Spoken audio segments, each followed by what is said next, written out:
يمكن عشان بس انا اتولدت فيها دي. ايوه. لا يعني انا لما اتولدت هناك او عشت هناك الفتره اللي فاتت من عمري، يعني بقى في ترابط بيني وبينها. ايوه. يمكن ده اللي يعني الحميميه ديت والجو ده اللي خلى جسر المصري يعني مركز على نقول على الاغاني الوطنيه، عامل مجموعه من الاغاني سمعت جامد مع الشباب. يعني ممكن هي فعلا ان انت بتقيم او بتعيش مع ناس بتحس مم. بيهم انتماء، بتحس فيهم جدعنه، بتحس فيهم مواصفات كويسه جدا، بتحب ان انت خلاص تشبع عليك الباطن ان انت تكتب حاجه عن الموضوع ده.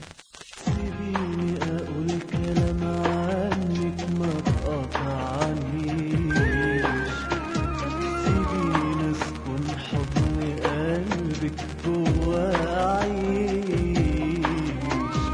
سيبيني اقول كلام عنك ما تقطعنيش، سيبيني اسكن حضن قلبك جوا اعيش، بحبكي من بعيد لما تشوفيني، يا ما ترانيت جوا حضنك ودفيتيني، افتحي ايديكي من بعيد لما تشوفيني، يا ما ترانيت جوا حضنك ودفيتيني،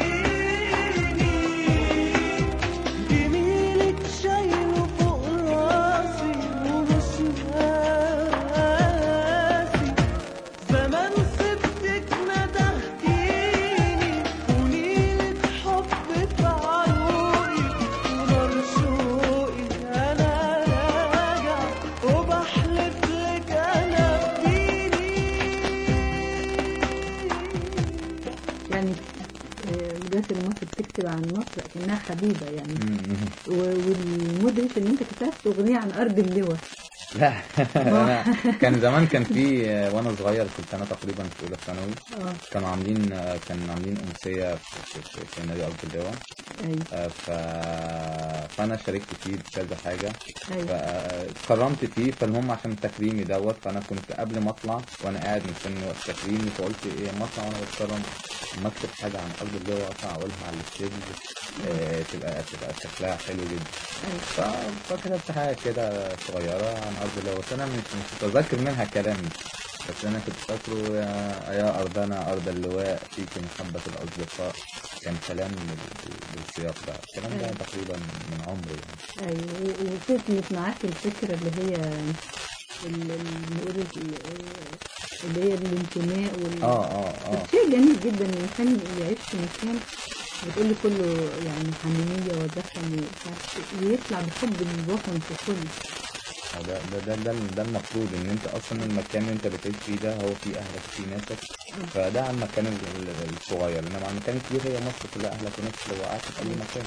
بيقولوا من اصدقاء الطفوله دايما بيبقوا في الوجدان، يعني الواحد ما يفهمش مين من اصدقاء الطفوله لسه يعني انت بتقول برضه الناس اتغيرت شويه هم نفس، بس مين مجموعتك شلتك اللي انت بتقعد معاها؟ انا معايا عندي 2 بس اصدقائي. عندي رامي احمد، هو دلوقتي مدير مبيعات في الشركة، وعندي يوسف أباظة هو مرشد سياحي في شركة سياحة.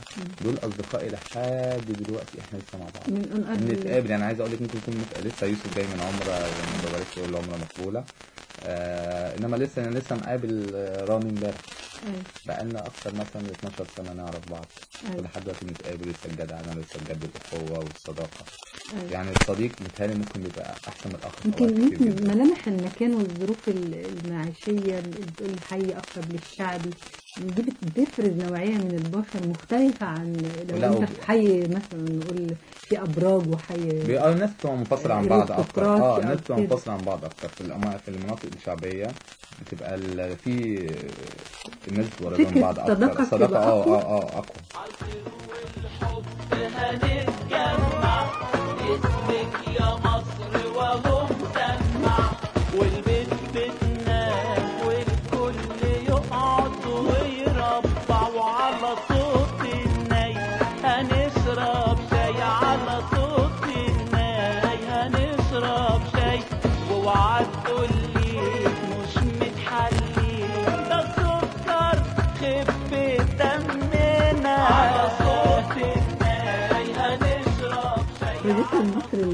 حضرتك هتبقى انت قاعد معاهم مع اصحابك على ايه؟ خفة الدم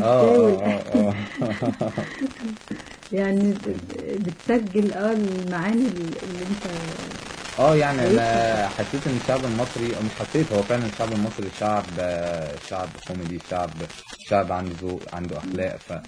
فهو السكر يعني لما كانت الاغنيه دي حسيت بجد بكل كلمه طب فيها. انت لسه دلوقتي ما شاء الله بحقق نجاح، كتبت الاغنيه وبدا اسمك يلمع يعني. الحمد لله. يعني لما ربنا يسهل كده بتبقى من اصحاب الملايين في يوم من الايام. اتمنى يعني ليك طبعا كل خير.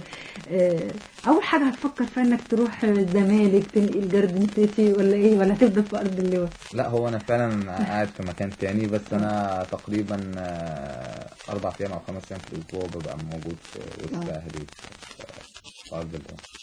تحس باشتياق يعني حتى لو نقلت مكان اخر؟ لا، لازم ارجع.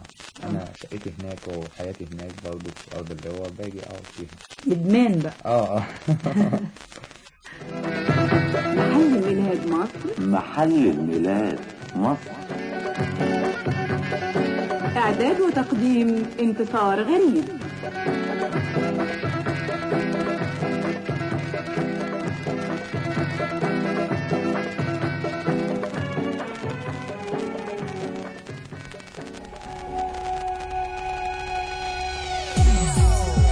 مع الشباب، مع الرياضة، تسمع راديو إذاعة شباب، إذاعة رياضة، الدنيا جوه الاستوديو. وانت لوحدك ولا في دوشة صحباني وشغل، وانت واقف وانت بتجري وبتتمشى، استنى دقيقة احنا حقيقة